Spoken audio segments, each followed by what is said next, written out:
Pithapuram MLA గారి తాలూకా hotel దగ్గర ఉన్నాము.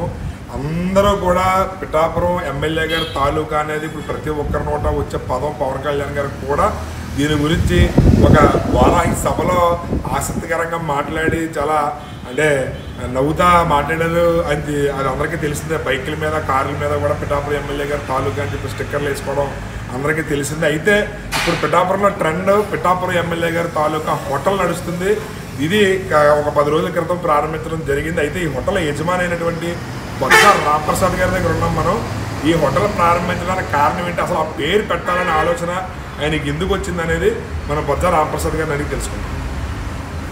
నమస్తే రాంప్రసాద్ గారు, చెప్పండి ఏంటి పిఠాపురం ఎమ్మెల్యే గారి తాలూకా స్టిక్కర్లు అందరూ బైకుల మీద అందించుకుంటే మీరు ఏకంగా పిఠాపురం ఎమ్మెల్యే గారి తాలూకా హోటల్ అని చెప్పి పెట్టారు? అతని అభిమానాన్ని ఏ విధంగా వ్యక్తపరచాలో నాకు తెలియలేదు. అంటే ఎలా చూపించాలనే దానికి నేను ఏదైనా స్టార్ట్ చేస్తే దానికి ఫస్ట్ ఈ బిజినెస్ స్టార్ట్ చేశాను. ఈ బిజినెస్కే అంటే ఎవరన్నా దేవుడు పేర్లు పెట్టుకుంటారు, లేదంటే వాళ్ళ ఎవరో ఒకరు పేర్లు పెట్టుకుంటారు, భక్తి పరంగా కానీ ప్రేమ పరంగా కానీ లేదా అభిమానం పరంగా కానీ.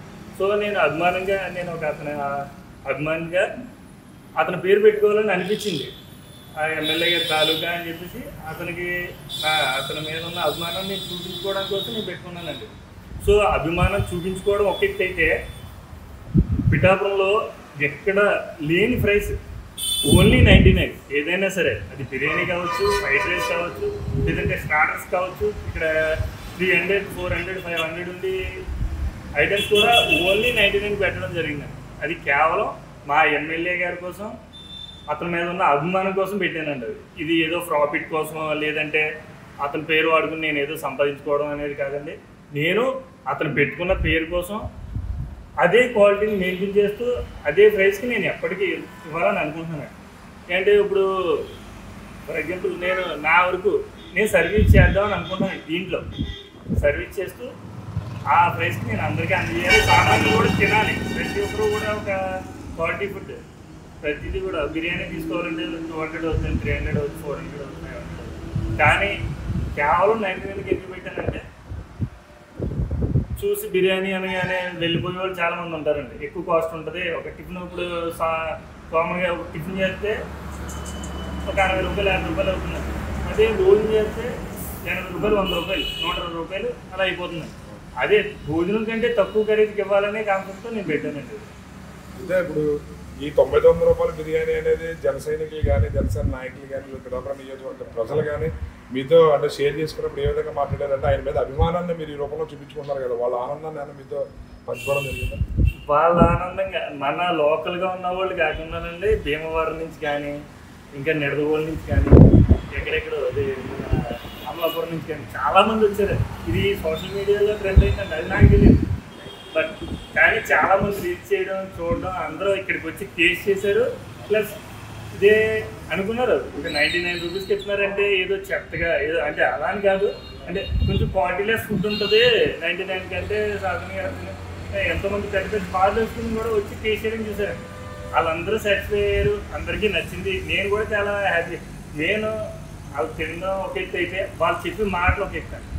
వాళ్ళు చెప్పే మాటలు నాకు చాలా బాగా అనిపించాయి అన్నమాట. చాలా బాగుందండి, మీరు పెట్టిన పేరుకి న్యాయం చేశారు, అది మాకు చాలా బాగా నచ్చింది. ఇలాగే బ్రాంచెస్ కూడా మా సైడ్ కూడా పెట్టుకుంటాం, మీరు ఏదైనా పర్మిషన్ ఇస్తారా అది నన్ను అడగడం అనేది ఒక ఎత్తారు. అది వాళ్ళు అడగడం నాకు అది ఎలా అనిపించింది. ఇప్పుడు మీరు ఎంతగా అభిమానించే పవన్ కళ్యాణ్ గారు పిఠాపురం ఎమ్మెల్యేగా గౌరవ ఉప ముఖ్యమంత్రిగా ఉన్నారు. పిఠాపురాన్ని దేశ చరిత్రలోనే ఒక మోడల్ నియోజకవర్గంగా తీర్చిదిద్దడానికి ఆయన వంతు సహాయ సహకారాలు అందిస్తారు. అయితే ఇప్పుడు మొన్న ప్రకటించినటువంటి బడ్జెట్లో మన ఆంధ్రప్రదేశ్కి కేంద్ర ప్రభుత్వం 15,000 కోట్ల రూపాయలు కేటాయించడం జరిగింది. దీనిపై మీరు ఏ విధంగా ఫీల్ అవుతారు? పవన్ కళ్యాణ్ గారు పిఠాపురం నియోజకవర్గంలో ఒక ఎమ్మెల్యే స్థాయిలో ఉన్నా కానీ ఒక డిప్యూటీ సీఎం అయ్యారు.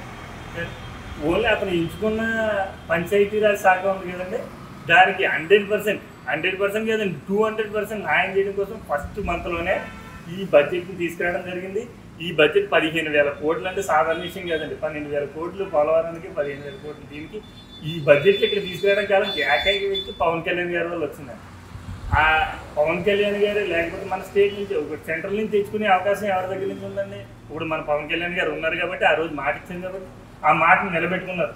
ఆ మాట నిలబెట్టుకోవడానికి అతను తీసుకొచ్చి చూపించారు. దాన్ని ఏ విధంగా చేయాలనేది కూడా ఈరోజు ఆయన కృష్ణతేజ్ గారు కూడా ఇక్కడికి రావడం జరుగుతుంది. కృష్ణతేజ్ గారు కూడా ఈ చుట్టుపక్కల ప్రాంతాలన్నీ పరిశీలించి అక్కడ ఏదైనా రోడ్లు పంచాయతీకి సంబంధించి అవన్నీ కూడా ఎదురు చేయడానికి ఆయన కూడా స్వయంగా ఈ రోజు రేపు 2 రోజులు ఇక్కడ పర్యటన చేస్తారని చెప్పారు. ఆల్రెడీ ఈ రోజు నుంచి అది స్టార్ట్ అవుతుందండి. నెక్స్ట్ ఇదే కాకుండా పిఠాపురంలో పవన్ కళ్యాణ్ గారి క్రియాశీలక సభ్యత్వం విలువ ప్రతి ఒక్కరికి తెలిసిందండి. అదే కాకుండా ఆడవాళ్ళకి కూడా ఉద్దేశించి పవన్ కళ్యాణ్ గారు చెప్పింది ఒకటే, క్రియాశీలక సభ్యత్వం అనేది నాతో చాలా మంది జర్నీ చేస్తున్నారు, నేను క్యాన్వే మీద వెళ్ళిపోతుంటే వెనకాల ఎంతోమంది వచ్చి యాక్షన్ వరకు ఏదో అది జరగాలని కాదు, ఏదో జరుగుతుంది, జరిగిన వాళ్ళకి నేను చూడొచ్చు చూడకపోవచ్చు, నా దృష్టికి కొన్ని రావు.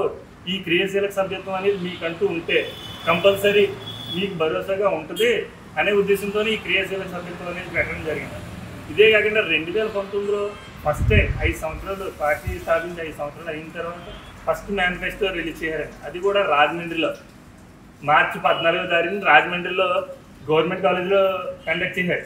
ఆ రోజు అనౌన్స్ చేస్తారనుకున్నాం, పిఠాపురం సీటు పెండింగ్లో పెట్టించారు. ఆ రోజే మా పిఠాపురానికి పవన్ కళ్యాణ్ గారు వస్తారని చెప్పి ఎన్నో విజిల్స్ క్యాగ్లు కానీ ఎన్నో లెటర్స్ కానీ, రండి సార్ పిఠాపురం వచ్చి మా పిఠాపురం పోటీ చేయండి, మేము మిమ్మల్ని అసెంబ్లీ స్థానాన్ని మేము కూర్చోబెడతాం, మీరు దానికి వెళ్ళడానికి అవకాశం ఉంటుంది సార్ అని చెప్పేసి ఎంతోగానో రిక్వెస్ట్ చేసామండి. అంటే మేము చెప్పామని అనుకున్నాం తప్ప అతని వరకు రీచ్ అవ్వలేదండి. మా మాటలు అతని వరకు రీచ్ అవ్వలేదు. కొన్ని అడ్డుగోడలు అంటూ ఉంటాయి కదండి, రీచ్ అవ్వకపోవడం వల్ల మా మాటలు అది తెలియలేదు. అంటే పిఠాపురం నియోజకవర్గంలో అవునండి 2024 నెరవేరింది. అది మా పురోహితిగా అమ్మవారి దయ కావచ్చు, లేదంటే శ్రీపాద వల్ల కూడా దయ కావచ్చు, కుక్కేశ్వర స్వామి దయ కావచ్చు. మేమైతే ఆ దేవ సంకల్పం వల్లే ఆయన ఇక్కడ పిఠాపురాన్ని పోటీ చేస్తున్నానని అనౌన్స్ చేయాలని నేను చాలా మర్చిపోతున్నాను. కొన్ని వందల మంది 2019లో బతిమాలం. అంటే ఆయన దృష్టికి అయితే మేము తీసుకెళ్ళలేకపోయాం, కానీ అంతవరకు మేము ట్రై చేసాం. ఎంతోగానో ఆ రోజు 2019లో చెప్పాను కదండి, రాజమండ్రిలో మీటింగ్ జరిగింది గవర్నమెంట్ కాలేజ్లో. ఆ రోజు అనౌన్స్ చేస్తారు అనుకున్నాం, కానీ 19వ తారీఖున 20వ తారీఖున కానీ అనౌన్స్ చేస్తారు ఏంటి భీమవరంని గాజువాకలోని పోటీ చేస్తున్నాం. కానీ ఒక విధంగా చాలా నిరాశకు గురయ్యాం. అంటే పవన్ కళ్యాణ్ గారు మా పిఠాపురానికి వస్తారని అనుకున్నాం, కానీ దానికి రెట్టింపు అదే మనసులో దాచుకుని ఉంచుకున్నామండి. అతని మీద అభిమానం చాలా హ్యాపీగా అనిపిస్తుంది. చూసారు కదా, ఇక్కడ బొజ్జ రాంప్రసాద్ గారు పవన్ కళ్యాణ్ గారి మీద ఉన్న ప్రేమని ఒక్కొక్కరు ఒక రూపంలో చూపించుకుంటున్నారు.